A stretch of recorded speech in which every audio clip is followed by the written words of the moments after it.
In this video, I'll be sharing with you the things you need to consider when you are picking a bug out location. But if you're new to this channel, my name is Wes and welcome to Backpacking Central, where we're all about hiking, survival, and preparedness. Let's get into it. Now to start, there are multiple things that you need to consider or should consider when picking, if you have the option when picking a bug out location. One, obviously, you're going to start with population. And as you can see, I'll zoom in here if you can. Here is a map of the, this is in 2000, so this is a little bit out of date map, but here's a nice little one dot equals 7,500 people.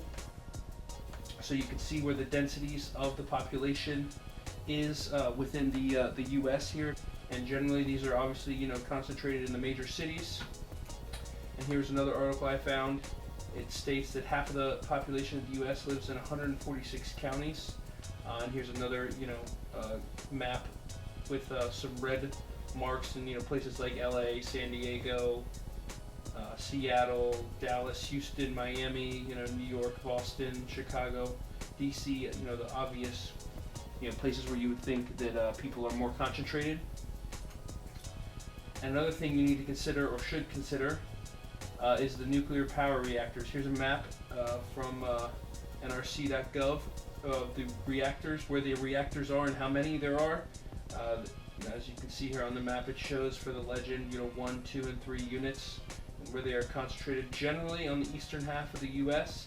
Not necessarily, you can't be next to them at all or close to them, but something to consider in case the power grid goes out, for multiple weeks or months or whatever that is, and they can't keep the rods cool in order for that power plant to operate correctly. So there's a map of that, something to consider. So zooming in closer here on the nuclear power reactor map, you got a little sweet spot here in the Appalachian Mountains here in West Virginia, western Virginia, Tennessee, North Carolina, and Georgia. You got a little sweet spot there, high mountainous, very little people, as well as in here, if that's something you're looking for, as well as up here in almost the entire state of Maine, depending on where these band of people go. And then you have this big, huge area on the left western side of the U.S. It's very wide open. Outside of Vegas, dry in here in the mountains. It's very wet in Washington, Seattle, outskirts of Seattle, Idaho. You got big open, big country, Montana, with tons of, no people. And you have, obviously, pretty cold here, pretty cold in, the Dakotas here. Not a lot of people around here, as well as Wyoming and, Colorado. There's some people in Denver, but the outskirts, as well as Nebraska and Texas and New Mexico, there's tons of, room out here, as well as, if you're considering Alaska, which is way up in here, which doesn't say it has any nuclear power reactors. According to this, as of August 2019, Alaska is a very, wilderness, very, wide open, where some places haven't even been touched still by man, as well as very cold. So you got to definitely know what you're doing if that's something you are considering. And here, in addition to, going back to the population thing, here's a list of, how many people are in major cities across the East Coast and why I would not pick the East Coast.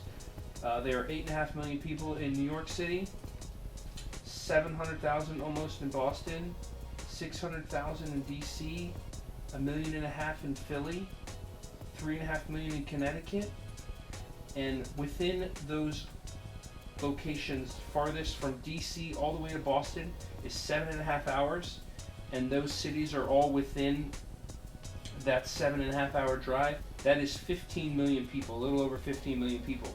So within 7.5 hours, depending on the situation and the crises and what's going to happen, you have a potential of, and that's only just in the major cities. There's obviously people that are around those cities as well, but you have 15 million people that got to go somewhere. You got 9 million people in New York, and now some people have places in Pennsylvania and upstate New York and stuff like that. But there's 15 million people within that 7.5 hours, or 442 miles between Boston and DC, that got to go somewhere. And they're not going this way, well, some of them may be going into the ocean. if they have boats and whatnot. But they got to go inland somewhere. So that's something you want to consider. In just sheer population size. And also adding, there's 2.7 million people in Chicago and 4 million people in LA. So some place like California is a place that I would generally not consider, as well as anywhere near Chicago. Now, Maine, I'm torn about with a location because obviously there's people up there. Maine is very cold, and there's places you can get secluded. In addition to going up into Canada, so something to consider there. Here's the map from DC down here all the way up to Boston, and this is the line. Here's Baltimore. I didn't even mention that. Here's Philly right next to it. Here's New York, Long Island. Stuff. Here's the state of Connecticut, and then here's up in Boston. So here's the line of 7.5 hours, or almost 450 miles. Those are some things that you should consider, as well as a few I will mention here. Fresh water. Do you have a stream, that's that runs that doesn't dry up, at some point in the year, or a river, depending on how big of a river. Do you want one that you can kayak or boat or swim or whatever to get to different locations wherever that river can take you. How to get to this place? Are you getting to it by plane, by boat, or by car? If you have a plane, do you have a place at this bug out location that you can land and take off and land that plane? As well as a boat, is there a place to, easily hide your boat on, the water that you're pulling up to your location? Can you see the house or bunker or whatever it is that you have on that property from the road, from the air, or from the water? That's something to consider, when picking, and trying to figure out a bug out location. And obviously seclusion, relating back to the population thing, how secluded, do you want, and that seclusion is a double-edged sword. Because the farther you are from people, the farther you are from help, or the less people that are going to hear you when you scream or shoot or whatever, what have you. So, depending, by yourself may not be the best, to run off by yourself into the middle of nowhere, because it's going to be a lot harder to protect yourself from gangs and looters and marauders that are coming to attack and find and are desperate, for food and shelter and all that other stuff. And, they may know or think you have supplies. Having a team and a group, a tight-knit people that that communicate to each other and work together and to fight off is your chances are going to be a lot higher when you have a group of people to defend your home. You got to think about food.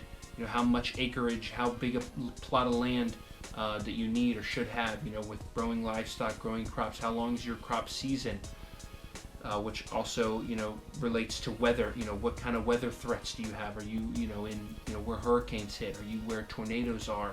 Are you, near earthquakes and fault lines and, things like that, major storms? Is it going to rain? Can you collect rainwater? That's something, that you may want to consider where, there's no rain, and you have no water or river or stream or anything you can get water. Collecting rainwater is a way for you to do that. And solar. It's kind of a balance. You want to have solar, to get some power if you need sun, charge your stuff and have electricity and do stuff like that. But you also, potentially will need some rain, and to have some fresh drinking water if you don't have that. Another thing to consider is tree cover versus in the open. The trees around you are going to provide you cover for your location, but they're also going to provide cover for anyone else that's trying to get to your location. So, instead of them. You seeing them running through an open field, 200 yards away, you have a lot more time to react to them versus if, they're 20 yards away, which also ties into an underground location. Do you have a place to retreat to? Do you have multiple entries and exits of your, bunker house, whatever you have? That's important, to be able to escape when, people are attacking you. And that's going to wrap it up for how to pick and things to consider for your bug out location. Let me know if you guys think of anything else or can add to that and where you're thinking about bugging out to. Peace.